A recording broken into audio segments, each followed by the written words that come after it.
Welcome to Stepping into Divinity, the podcast that invites you on a transformative journey towards embracing your most authentic self and unlocking boundless potential within. I'm your host, Jerica Love, but please call me Mahal, and I am truly honored to be your guide on this path of self-discovery, healing, and empowerment.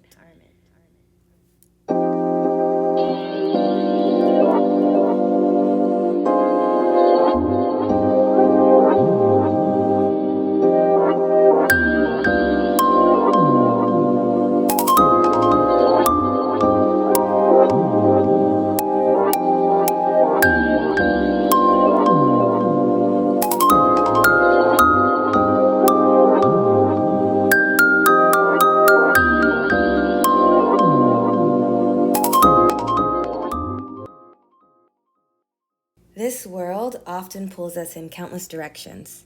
This podcast is a sanctuary, a sacred space where we explore the realms of light work, shadow work, conscious living, and the deep wisdom that lies within all of us.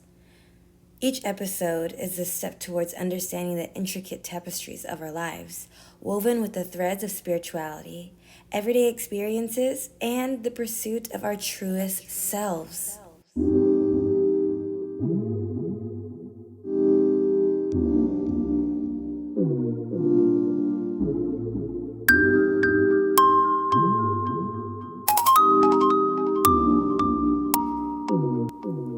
So, whether you're an aspiring light worker, a seeker of wisdom, or simply someone curious about the sacred dances between spirituality and everyday life, this podcast is for you. We'll laugh, we'll learn, and we will grow together.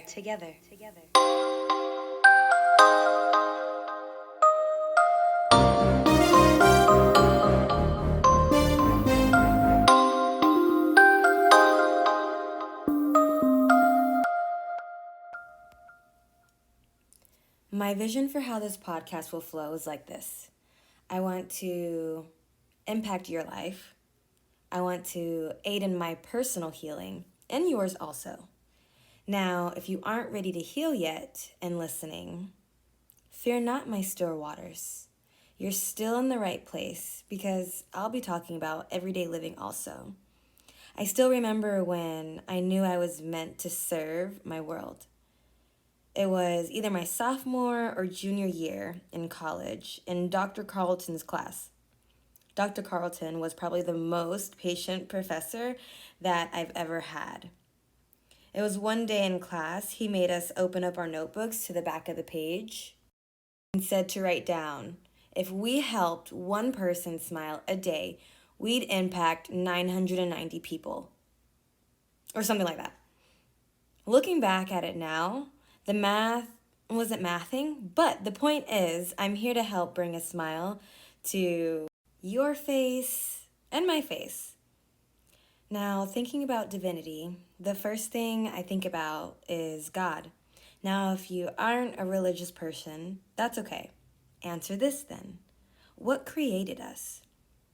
And whatever that answer is, that thing, that is your source. And that is your divinity.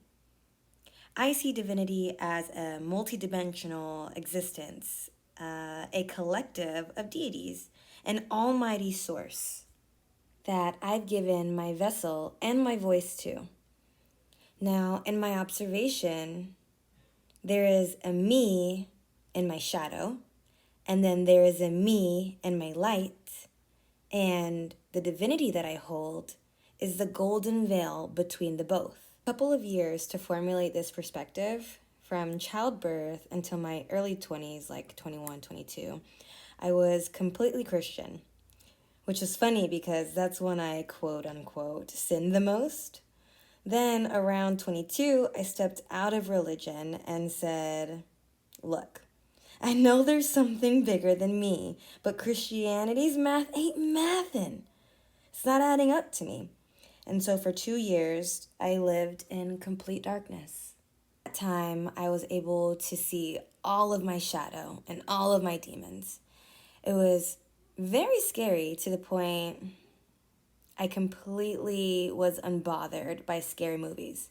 Nothing was scarier than who I learned myself to be. My support system at that time endured so much. I'm going to bunny hole real fast. Stepping into your divinity isn't possible without support from your surroundings. Bunny holing out, when I was 24, I came out of my abyss with a new perspective of life. I had so much light that I honestly didn't care who it blinded. The journey it took to hold the divine light was so long and very hard. My light couldn't be contained even if I tried. I felt the connection with God, and God showed me all its different versions. I saw and spoke with my ancestors. I saw and spoke with deities that allowed me to relay their divine guidance and messages. I saw through all of my eyes, and at least that's what I thought that I did. In the close years leading up to this present moment, my eyes opened and began to focus. And there's a clear difference of your eyes being opened and your eyes being focused.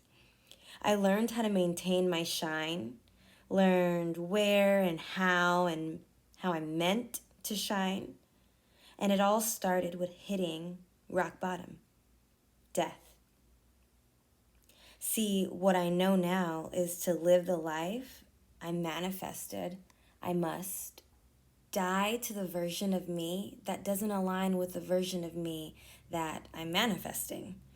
Basically, I'm saying goodbye to limiting beliefs, bye to self-sabotage, goodbye to surrounding myself with beings that don't have the same mission as me. And then I pause, right? Because I'm reflective and I think to myself, that doesn't take away from diversity in my life. So boom, I dig deeper and evolve what I mean by my mission. I'm surrounding myself with people that aim to be their most authentic self. People that know or finding their purpose in life. People that know what to say, know when to say yes, and know when to say no. People that strive to love from a whole space. See, what I find to be true about divinity is that it is that deep. This being my first episode back on air since 2021, reclaiming my mission, vision, and purpose is a divine starting point.